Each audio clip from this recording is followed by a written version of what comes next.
Entonces, hermanos, por favor, abra su Biblia. Primera de Corintios, capítulo 11. Y ahora sí se pone de pie. Por favor. Primera de Corintios, capítulo 11, versículo 23. Adelante.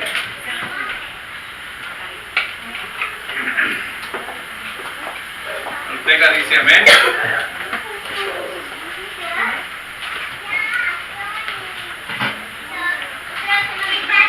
¿Listo?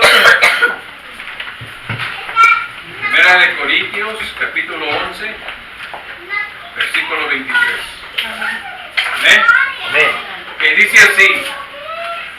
Dice, porque yo recibí del Señor lo que también os he enseñado.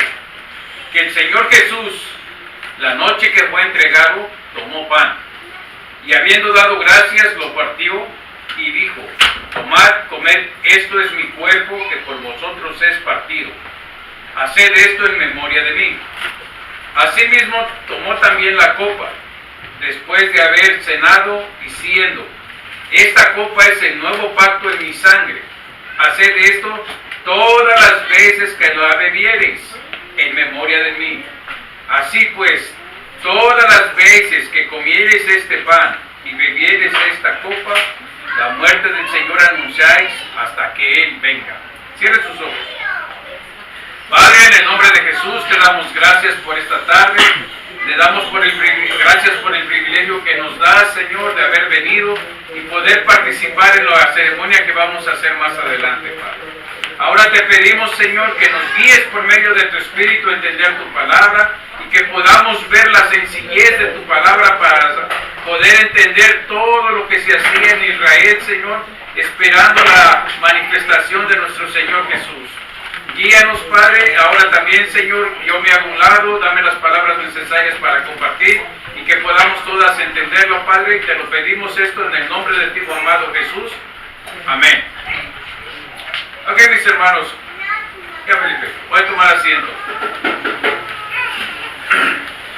Una de las cosas que vamos a hacer ahorita, hermanos, tal como lo hicimos el viernes, el hermano Felipe les va a dar unas hojas, porque la versión que voy a usar se llama la versión Kadosh. La razón que uso yo la versión Kadosh es porque esa versión trae cosas que las versiones en español normales no las tienen. Entonces viene mejor explicado y por esa razón la vamos a usar. Pero igual, al igual que el viernes, si ustedes quieren, pueden chequearlos en su casa y así lo podemos avanzar un poco más rápido. Amén.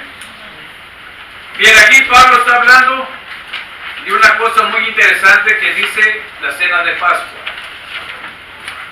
Comúnmente aquí en Estados Unidos se le llama Easter y ya el viernes hablamos de dónde viene la palabra Easter, que viene de la palabra babilónica que se llama Ista, que era la diosa de la fertilidad y que se festejaba en el mes de abril.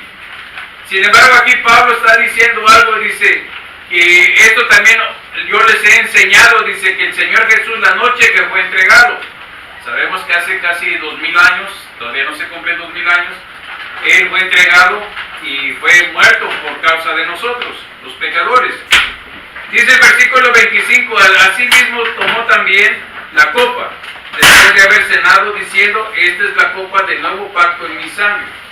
Y dice, haced esto todas las veces que la bebieres. Comúnmente en las iglesias cristianas se hace varias veces al año, se toma la Santa Cena. Sin embargo, el viernes vimos claramente que solamente hay una Pascua. Y si hay una Pascua, solamente hay una cena. Entonces no se puede estar repitiendo la Santa Cena varias veces en el año, si se quiere seguir la Biblia. Y se supone que como iglesia de Cristo, la base de nosotros es la Biblia, ¿cierto? Entonces debemos obedecer la Biblia, así de sencillo. No dice todas las veces que la bebieras, quiere decir tómala varias veces.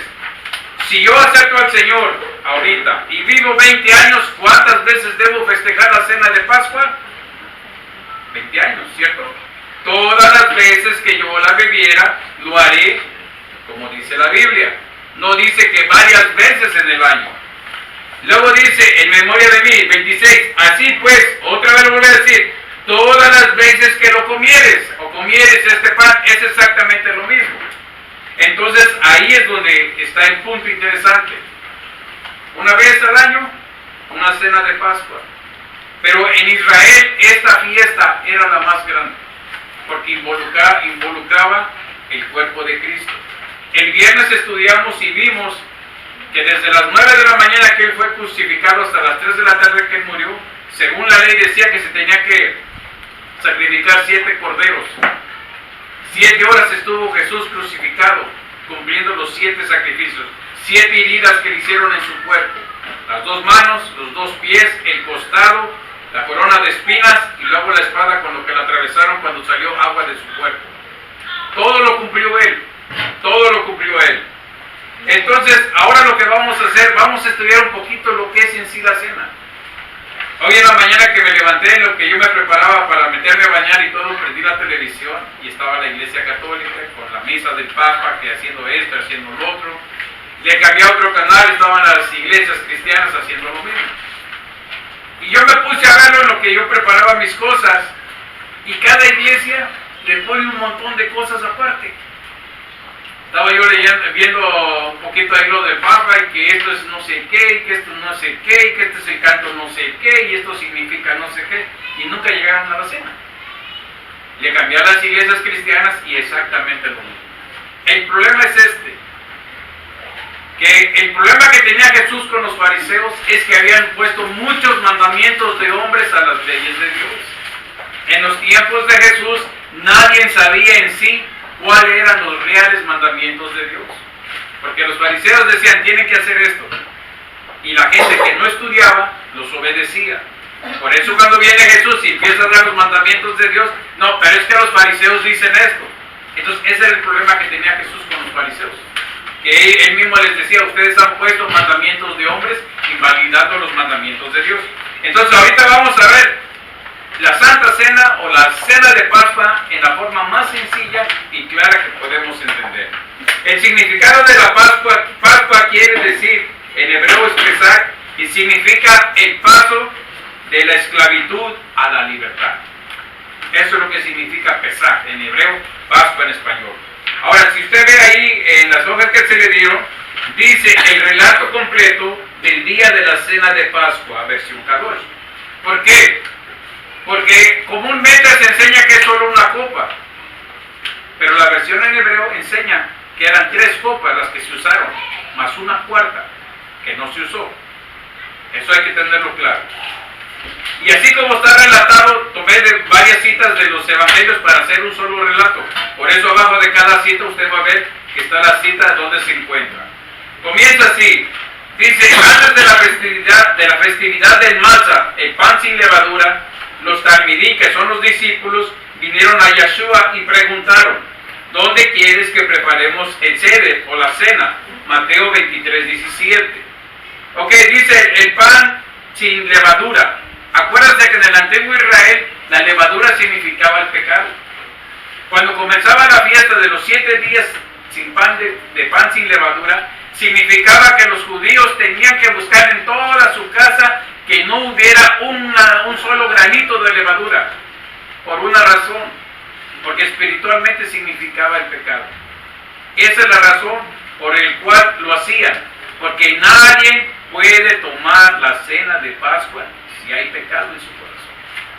El viernes en la noche, cuando terminamos la prédica, les di los versículos de 1 de Corintios 11, del 27 al 29, que dice, examínense.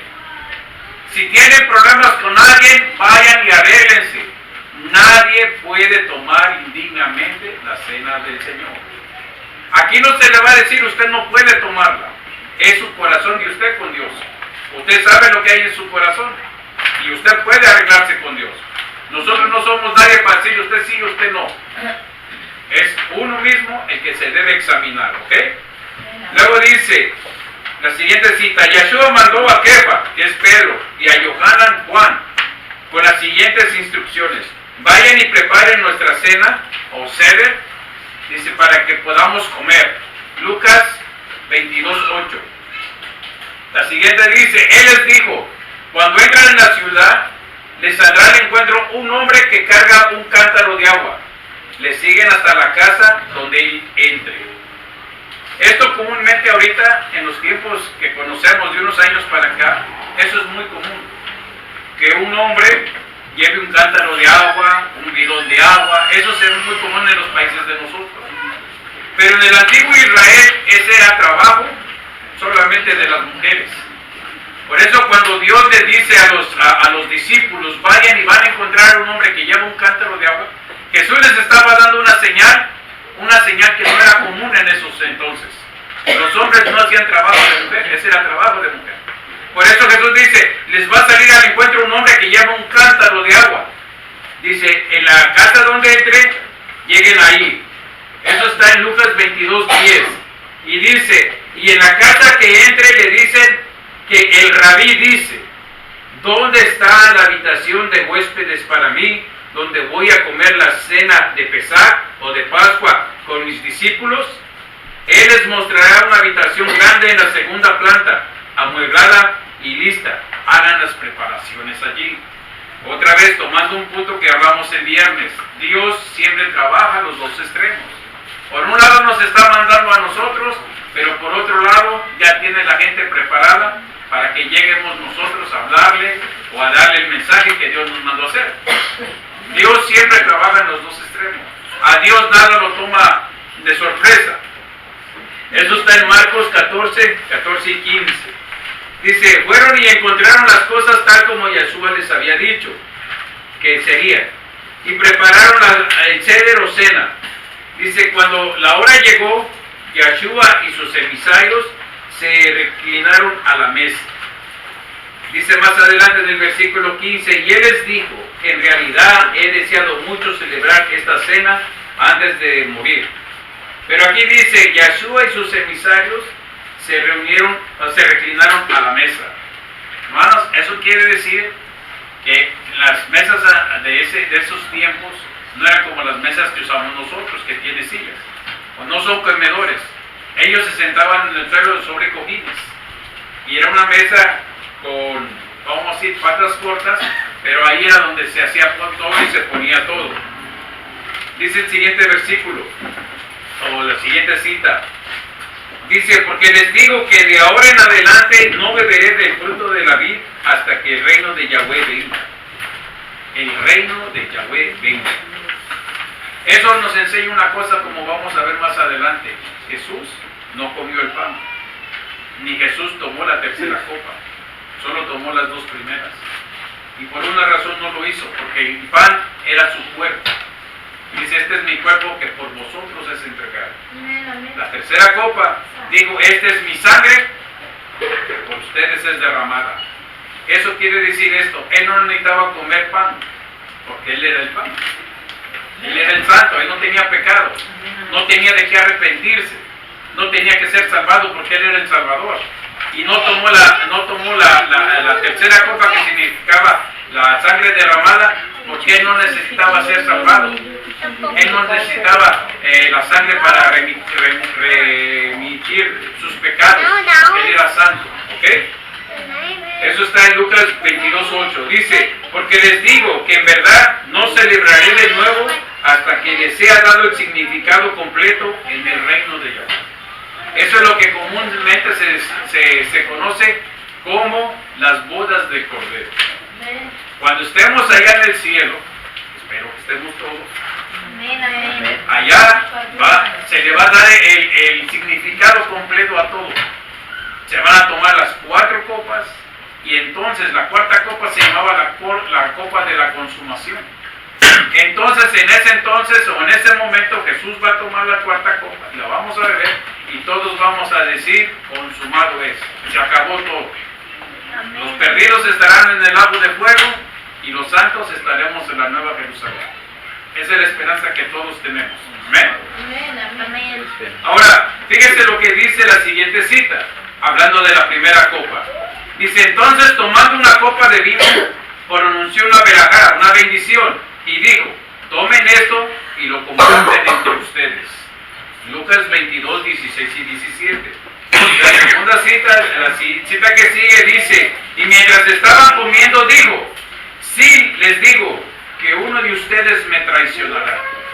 Aún en la Santa Cena o la Cena de Pascua, Jesús mostró su misericordia a aquel que lo iba a traicionar. ¿Quién era el que lo iba a traicionar? Judas. Ahora fíjese una cosa bien interesante. Muchos dicen que si Judas no hubiera traicionado a Jesús, Jesús no hubiera muerto. Jesús de una manera o de otra hubiera sido arrestado y hubiera muerto igual, porque estaba destinado a morir ese día. La cosa fue que de los 12 discípulos, Judas fue el que era menos santo, el que menos practicaba santidad. Por esa razón, él fue el método o la persona que usó el diablo para morderle el calcañar a Jesús y tirarlo. Y la primera vez que Jesús le muestra su misericordia a Judas es cuando dice, y mientras estaban comiendo dijo, sí, les digo que uno de ustedes me traicionará. En otras palabras, Jesús le estaba diciendo a Judas, Judas, ya sé lo que vas a hacer. Sin embargo, Judas no hizo caso. Pero vean ahí la misericordia de Jesús. Si Judas se hubiera arrepentido y no hubiera seguido adelante, tenga por seguro que Jesús hubiera muerto igual. Pero ahí vemos la misericordia de Jesús que no quería. Jesús dijo, dice, de todos los que me, dice en el capítulo 17 de Juan, de todos los que me dicen, ninguno se perdió, dice, excepto el hijo de perdición, el que no quiso ser salvado, que fue Judas.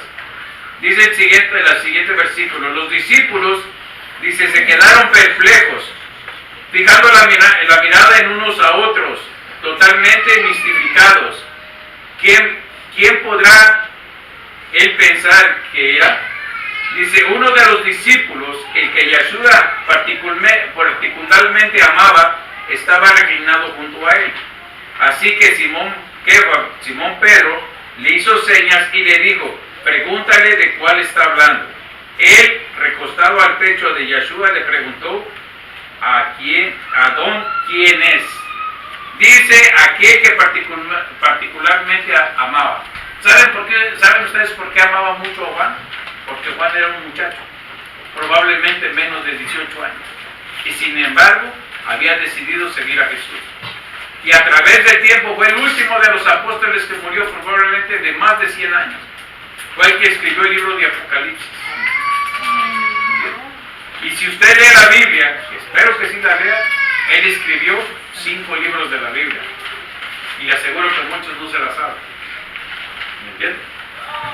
Ok, vuelve a decir en la siguiente cita. Él respondió, el que moja su masa, su pan, en el plato conmigo, es el que me traicionará. Una vez más, un llamado de atención a Judas, para que recapacitara.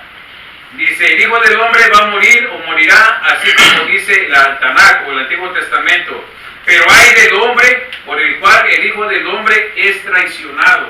Es la tercera vez que trata de hacer recapacitar a Judas.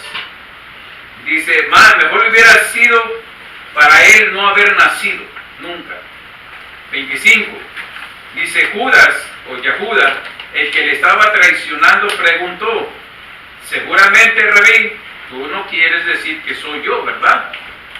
¿Se ha dado cuenta que muchas veces cuando pecamos o el hombre peca, se hace uno el otro? Aunque no es con uno. Dice más adelante, Jesús respondió, dice, estas palabras son tuyas, no mías. La cuarta vez que Jesús trata de hacer entender a Judas que no hiciera lo que estaba en su corazón hacer.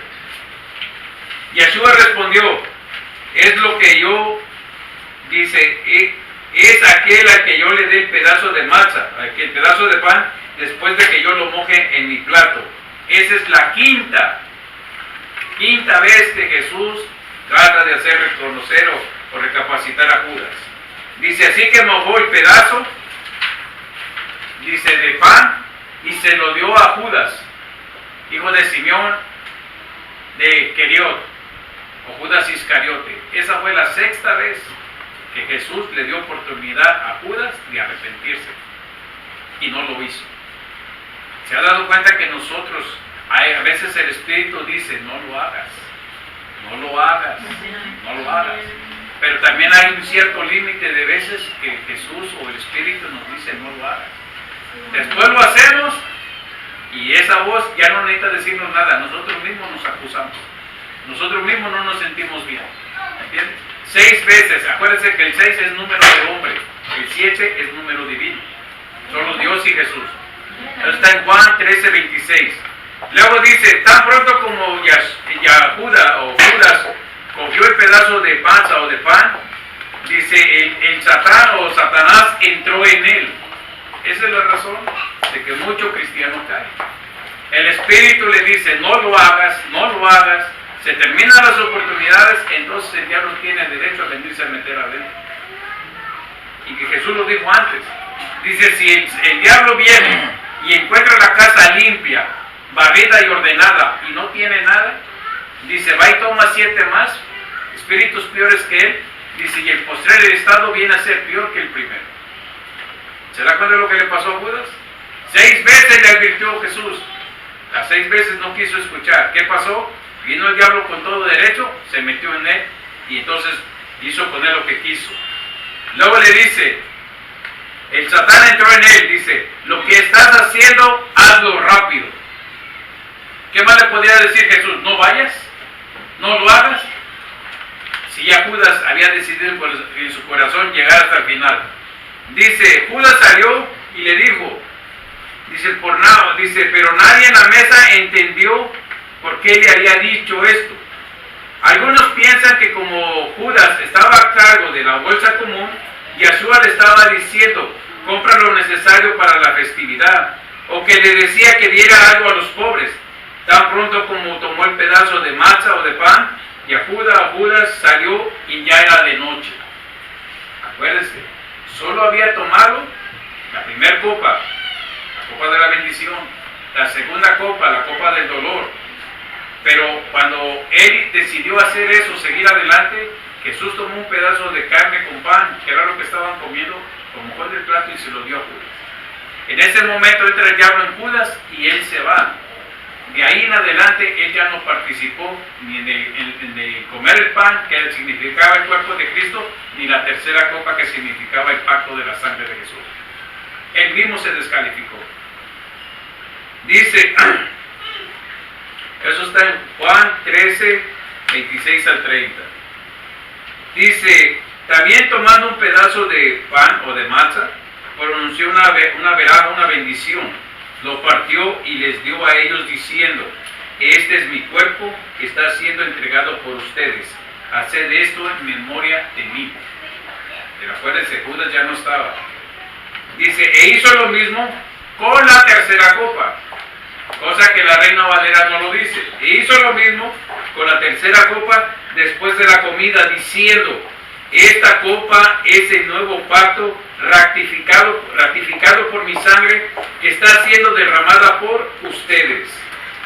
Volvemos otra vez. Judas ya no participó, ya no tenía esperanza porque él había decidido pecar. Dice, y otra cosa muy interesante, Jesús no la comió. Por eso les da el pan, dice, comed esto que es mi cuerpo. No dijo comamos. Volvemos otra vez al punto. Lo mismo hizo con la copa. Tómenlo, repartan entre ustedes, mas no dije tomemos. ¿Por qué? Porque él no necesitaba ser salvo, puesto que él era el salvador de nosotros. Él no necesitaba tomar. ¿Okay? Luego dice la siguiente cita, después de cantar el Jalel, que significa adoración, es un canto, salieron al monte de los olivos.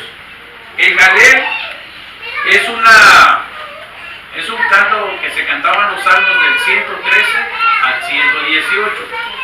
Eran 81 versículos que había que sabérselos. Desgraciadamente, nosotros no sabemos los 81 versículos. Pero fíjese, eso es lo que sucedió a grandes rasgos, el relato completo de la Santa Cena o de la Cena de Pascua. Ahora, vamos a ver qué significa cada parte. La primera copa se llama la copa de la bendición. En hebreo, Kadesh, que significa santificar. La cena comenzaba recitando antes de tomar la primera de las 4 copas de vino, y se decía, bendito seas tú, Adonai nuestro Dios, Rey del universo, quien creó el fruto de la vid. La segunda copa se llamaba la copa del dolor, en hebreo Mispa. Fíjense nada más lo que quiere decir es el nombre de Mizpa. Quiere decir justicia, derecho, juicio, ley, ordenanza, estatuto.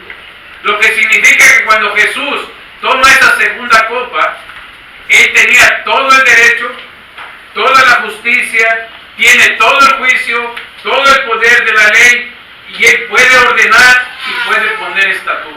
Una ordenanza es lo que se te manda hacer. Un estatuto es la forma que tienes que cumplir esa ordenanza. Por eso Él dice que Él tiene todo el poder. A Él se le dio todo el poder y la autoridad del Padre para juzgar a todos los cristianos. ¿Ok? Después de la segunda copa comían el cordero con pan. Después de eso tomaban algo muy especial. Se llamaban las hierbas amargas. Era una especie de hierba amarga que puede ser perejil, algunos usan apio, que se moja en agua con sal. Eso significa una cosa muy interesante.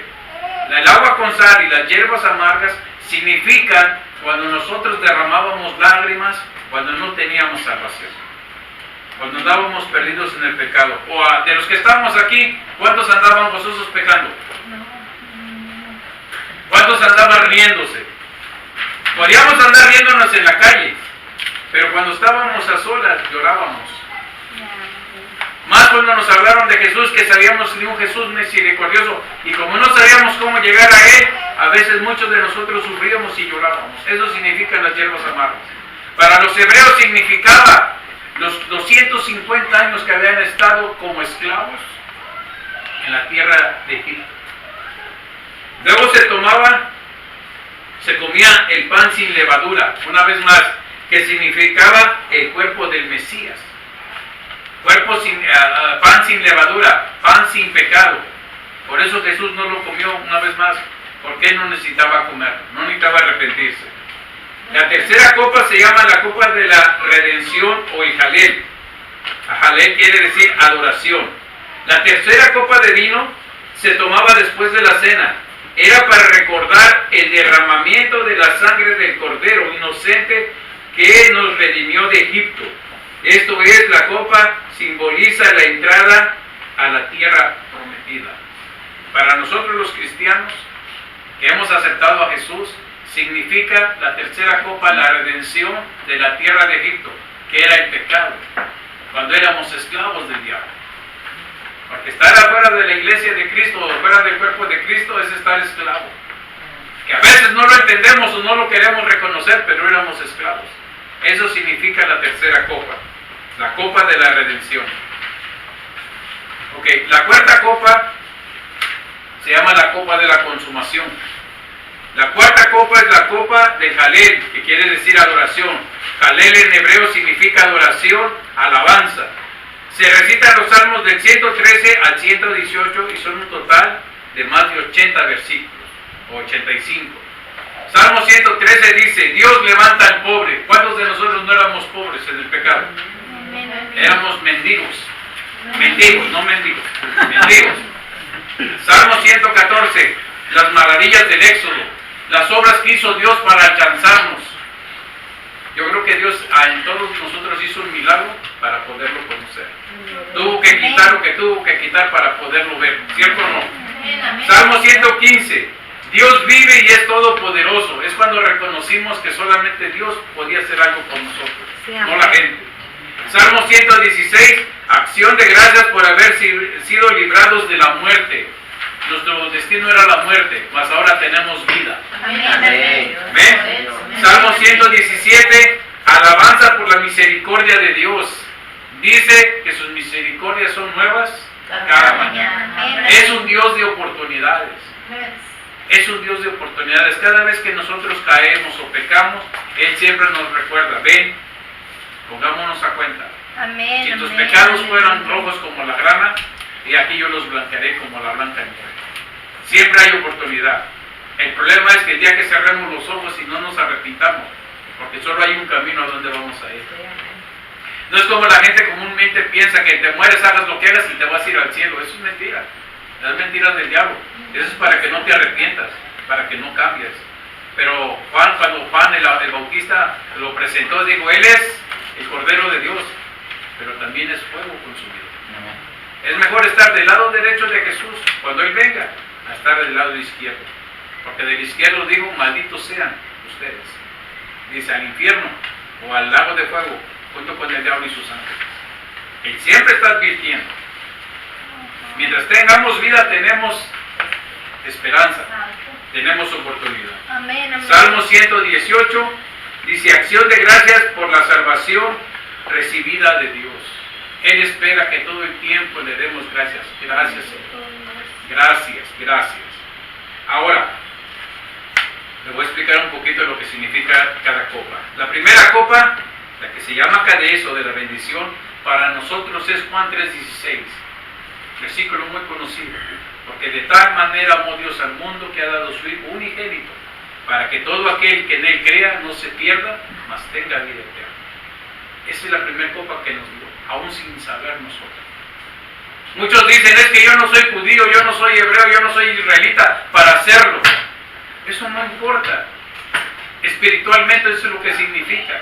Un día Dios se acordó, tengo que ir a buscarlo a Él. Y nos dio la copa de la bendición cuando aceptamos a Jesús. Si Dios no lo hubiera hecho, es por demás estar aquí, hermanos. ¿O no? Estaríamos de vano. Estaríamos en balde. Sin embargo, esa es la misericordia de Dios. La segunda copa le llamaban la copa del dolor. Cuando se tomaba la segunda copa, se tira un chorrito de vino o de jugo de uva en la mesa, en un plato. Eso significa algo muy interesante. Eso significa gozo. Pero ¿por qué se le llama la copa del dolor? Porque por el dolor de muchas personas, nosotros estamos aquí. ¿Alguna vez se ha usted puesto a pensar que la persona que nos vino a hablar de Jesús y después aceptamos, usted no sabe lo que esa persona sufrió? Las personas que de rodillas día y noche oraban para que usted fuera salvo, para que yo fuera salvo. Pudo haber sido su mamá, su papá, sus abuelos, personas que usted no conoce, estaban orando, Señor, salva al pecador. Y cuando dice salva al pecador, nos contaban a todos nosotros. También cuenta todos aquellos mártires que después de Jesús ofrendaron su vida para regar la semilla del Evangelio con su propia sangre. Todos aquellos discípulos, todos aquellos que sirvieron de ayudantes de Pedro, de todos los apóstoles, y que ofrendaron su vida para que nosotros pudiéramos conocer este Evangelio. El mismo Pablo que escribió 14 cartas, porque dicen que Hebreos le pertenece a él. Todos los ayudantes que él tenía, todas esas personas que sembraron el Evangelio con su propia sangre, gracias al dolor de ellos nosotros tenemos la oportunidad de conocer a Jesús. Amén, amén. Todos aquellos que dijeron, Señor, envíame a mí, yo aquí estoy. Por eso Jesús dice, no hay más gozo más grande que uno ponga su vida por los demás. Ellos lo hicieron, hermano. Por eso cuando tomemos la copa del dolor, acuérdese, eso es todo lo que sufrieron las personas por medio de las cuales conocimos el Evangelio. Amén. Amén. Dice Lucas 22, 41, 44. ¿Cuál es la copa del dolor? Ahorita la va a ver. Dice, y él se apartó de ellos a distancia como de un tiro de piedra, y puesto de rodillas oró diciendo, Padre, si quieres pasa de mí esta copa, pero no se haga mi voluntad, sino la tuya. Esa era la segunda copa. ¿Y quiere saber por qué? Mire, dice, se le apareció un ángel del cielo para fortalecerle, y estando en agonía, oraba más intensamente, y era su sudor como grandes gotas de sangre que caían hasta la tierra. ¿Quiere saber por qué caían hasta la tierra las gotas de sangre? Acuérdese que cuando cayó Adán, la tierra fue maldita. Capítulo 53 de Isaías dice que sobre él fue echada la maldición del pecado y la maldición de la tierra.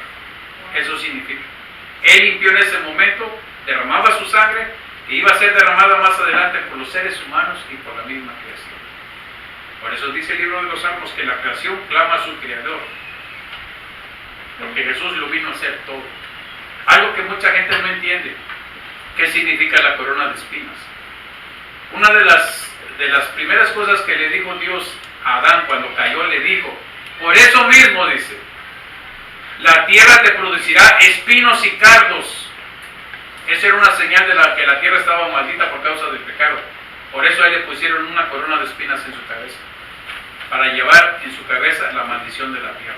Ahora entiende por qué su sangre caía a la tierra, Eso significa, hermano. La tercera copa, la copa de la redención.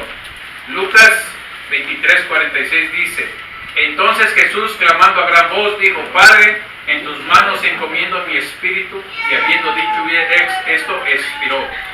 Juan 19:30 dijo: después que Yeshua hubo tomado el vino, dijo: consumado es, y dejando su cabeza caer, entregó su espíritu. Dijo: consumado es. No era la cuarta copa, la tercera. Consumado es, dice, la redención está completa. Ya no hay más sacrificio. El hecho de hacer sacrificios ahorita en Israel es por demás. Por eso Pablo, hablando del sacrificio de Jesús, por eso dice: un solo sacrificio, un sacrificio perfecto. Ese es el de Cristo. El hecho de que la Iglesia Católica cada ratito baja a Jesús y lo convierte en una galleta. Eso también de que la Iglesia Cristiana muchas veces que venga y pídale perdón y haga esto otra vez, eso está jugando con el sacrificio de Jesús. Porque Jesús dijo: porque una vez ha sido sacrificado, tú no lo puedes estar sacrificando cada ratito para que te esté perdonando cuando pecas voluntariamente. Hay dos tipos de pecado: el pecado inconsciente, una mala palabra que se te sale, una acción que haces sin que te des cuenta, sin quererlo, y está el pecado que tú pecas involuntariamente. Tú sabes lo que haces, yo sé lo que hago. Yo podré engañarlos a ustedes, pero yo no me puedo engañar ni yo mismo, ni le puedo engañar a Dios. Por eso dice, fíjate lo que dice 1 Corintios 11, 27 al 29. De manera que cualquiera que comiere este pan o bebiere esta copa del Señor indignamente, será culpable del cuerpo y de la sangre del Señor. ¿Se acuerda qué fue lo que dijo la gente cuando le preguntaron: ¿qué quieres que hagamos con él? Le decían: crucifícalo. Y como vimos el viernes, toda esa gente, cuando él entró el viernes de Ramos, entró a Jerusalén, ¿qué decían? Bendito el que viene en el nombre del Señor. 5 días después gritaban: crucifícalo, crucifícalo. Y todavía cuando dijeron los fariseos: tú mátalo, le dijeron a Pilatos, y que su sangre sea sobre nosotros. Si nosotros comemos indignamente la cena de Pascua, que significa el cuerpo de Jesús y la sangre de Jesús, estamos haciendo lo mismo que los judíos, los mismos que fariseos. Por eso Pablo dice: no coman la cena indignamente. Por eso el viernes dimos esta cita para arreglarnos, para ponernos a cuenta, y todavía estamos a tiempo. Antes de tomarla, si usted la quiere tomar, está a tiempo de hacerlo. Tal vez no está la persona que está contra usted o que está usted contra ella, pero sí lo puede hacer saliendo de aquí. Pero no deje que pase el día. Luego dice 28: por tanto, dice, pruébese cada uno a sí mismo. En hebreo dice: examínese cada uno. Dice: así como así de pan y bebas de la copa, porque el que come y bebe indignamente, sin discernir el cuerpo del Señor, juicio come y bebe para sí. Por esa razón era necesario entender lo que dice la cena de Pascua, lo que significa la cena de Pascua. Si usted se da cuenta, no es tan difícil entenderlo. ¿Se le hizo difícil? No. ¿Se da cuenta que es tan sencillo?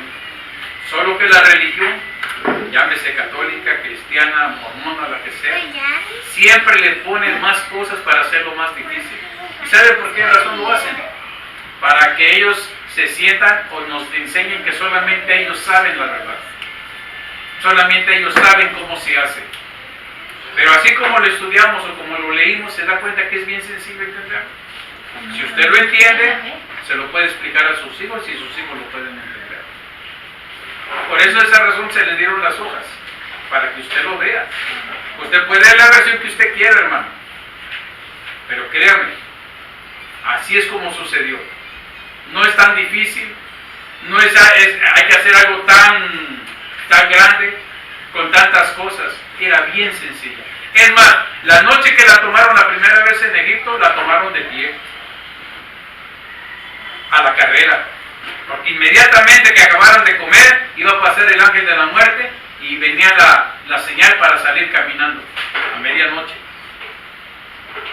Gracias a Dios ya no estamos en esa situación. Pero acuérdense con la cita que comenzamos de 11, 1 de Corintios 11 dice, haced esto en memoria de mí cada vez que me hicieron. Amén, amén. Tenemos que darle el justo valor a lo que Jesús hizo esa noche. Amén. Tenemos que darle el justo valor a todo lo que Él sufrió. Porque por todo lo que Él sufrió, tenemos la oportunidad de estar aquí. Sí, amén. Desgraciadamente hay muchos que no lo han tomado y esos están en el infierno. Créanme, estar en el infierno no es nada agradable. ¿Quién le puede decir a Jesús, tú no me diste la oportunidad? Todos al menos una vez, los que están allá abajo, escucharon el Evangelio. Así como Judas, se le dieron varias oportunidades, tenga por seguro que los que están allá abajo, más de una vez se les dio la oportunidad. Y esto nos hace recordar una cosa, y Pablo lo dijo así bien sencillo. Y fíjese que tremendo, o sea, siervo era Pablo. Dijo, yo mismo no pretendo haberlo alcanzado, sino que día a día sigo, porque yo no quiero ser descalificado. Con ese versículo tumbamos lo que muchos dicen, salvo siempre salvo. Porque comúnmente muchas iglesias dicen, una vez que ya aceptaste a Jesús, te vas al cielo, como vivas. Si Pablo tenía miedo de quedar descalificado, ¿cuántos de los que estamos acá somos más santos que Pablo? Yo creo que no le llegamos ni a Judas. Cuando andaba con Jesús. Y ya después de que dejó a Jesús, vea lo que le pasó. Así que mis hermanos, lo que vamos a hacer ahora, igual como le vuelvo a decir, lo vamos a hacer de una forma que tal vez usted nunca lo ha oído, nunca lo ha visto. Pero lo vamos a hacer así como yo se lo relato, como lo escuchamos, así es como lo hizo Jesús. Tratamos de hacerlo lo más cercano que se pueda. Ahorita lo que vamos a hacer, hermano, póngase de pie, vamos a orar. Vamos a darle gracias al Señor por este día. Padre, en el nombre de Jesús te damos gracias, Señor. Bendito y alabado es tu santo nombre, que nos das la oportunidad de poder participar en la cena de Pascua, Señor. Gracias te damos por tu palabra, Señor, que podamos grabarla, que podamos tenerla en nuestro corazón y cada día cada vez que la hagamos para recordarte, lo hagamos dándote la importancia, dándote la santidad y dándote toda la honra y la gloria que solo tú mereces. Gracias, Señor Jesús, porque si no hubiera sido por ti, nada podría haber sido salvo, Señor. Gracias te damos, Padre, en el nombre de Jesús. Amén.